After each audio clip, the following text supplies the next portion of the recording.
बंसी द्वारा मोहित गोपियां। वृंदावन में सुंदर शरद ऋतु का आगमन हुआ, जिससे सारे सरोवर और नदियों के जल स्वच्छ स्फटिक मणि की तरह स्वच्छ हो गए और उनमें सुगंधित कमल के फूल भर गए और मधुर हवाएं चलने लगी। वन के इस वातावरण से कृष्ण अत्यंत प्रसन्न हुए, क्योंकि फूल खिले हुए थे और भौरे तथा मधुमक्खियां आनंदित होकर गुंजार कर रही थी। पक्षी, वृक्ष तथा शाखाएं सभी अत्यंत प्रसन्न लग रहे थे।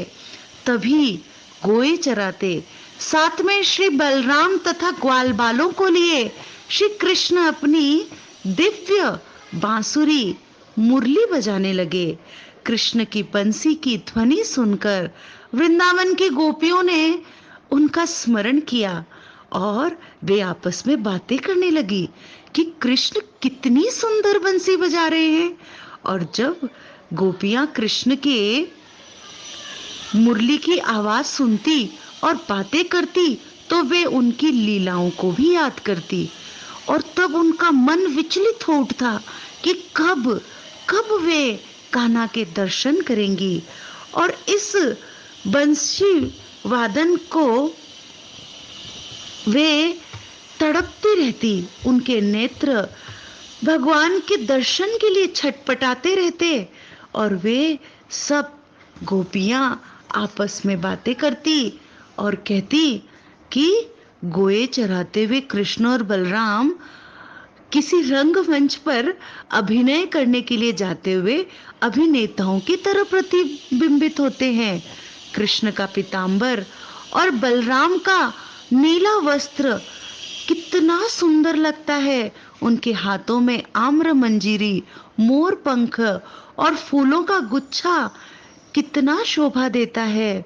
और जो इन्होंने कमल पुष्पों की माला धारण की है वो कितनी मधुर लगती है। एक दूसरी गोपी बोली कि अरे सखियों, हमारा वृंदावन तो संपूर्ण पृथ्वी के यश को ही गा रहा है, क्योंकि लोक देवकी के पुत्रों के चरण चिन्ह यहाँ जो निकले हैं, भगवान के चरण चिन्ह हमारे वृंदावन में मिलते हैं, इसलिए हम तो बड़े भाग्यशाली हैं। तो दूसरी सखी बोली, अरे सखियों, इन हिरनियों को तो देखो, ये तो पशु हैं, बोलते नहीं, फिर भी महाराज नंद के पुत्र कृष्ण के पास पहुंच गई। ये न केवल कृष्ण बलराम के रूप से आकर्षित हैं, बल्कि बंसी की धुन सुनते ही अपने पतियों के साथ भगवान को कितने प्यार से देखती है। तो एक अन्य गोपी बोली, अरे कृष्ण तो इतना सुंदर वेश बनाया है कि स्त्रियों के लिए हर बार ये तो कोई उत्सव की प्रेरणा देता है।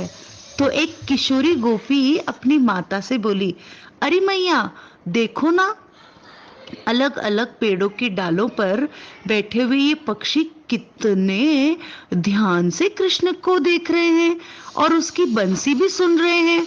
उनके स्वरूप से तो ऐसा प्रतीत होता है जानो ये अपनी सुधबुद्धि खोकर बंसी की धुन में मगन हो गए हैं। हाँ, इससे ये सिद्ध होता है कि ये कोई सिंपल से पक्षी नहीं है, ये तो ऋषि मुनि तथा भक्त हैं, जो कृष्ण की बांसुरी सुनने के लिए ही वृंदावन में पक्षी रूप में अवतरित हुए हैं। कभी कभी जब शरद कालीन धूप असह्य हो जाती तो अपनी मुरली बजाने के लिए लीन हो जाते कृष्ण, बलराम तथा उनके मित्र उन्हें सहानुभूति दिखाते और उनके ऊपर बादलों की छाया करते इंद्रदेव। उस समय ऐसा लगता जैसे उन्होंने अपनी मैत्री ही स्थापित कर दी हो इन बादलों के साथ। तो फिर एक गोपी कहती, अरे देख तो इस गोवर्धन पर्वत को, इसकी तो जितनी प्रशंसा करो उतनी कम है। ये तो अपने आप को बड़ा भाग्यशाली मानता है, क्योंकि कृष्ण बलराम सदैव इसी पर तो चलते रहते हैं और इसीलिए ये गोवर्धन पर्वत अपनी कृतज्ञता प्रकट करने के लिए हमें फल फूल औषधि और स्वच्छ जल भेंट में देता है। और इसी तरह सारी गोपियां कृष्ण और बलराम का गुणानुवाद करती है, गुणगान करती है और बंशी द्वारा मोहित होती है। नारायण नारायण नारायण।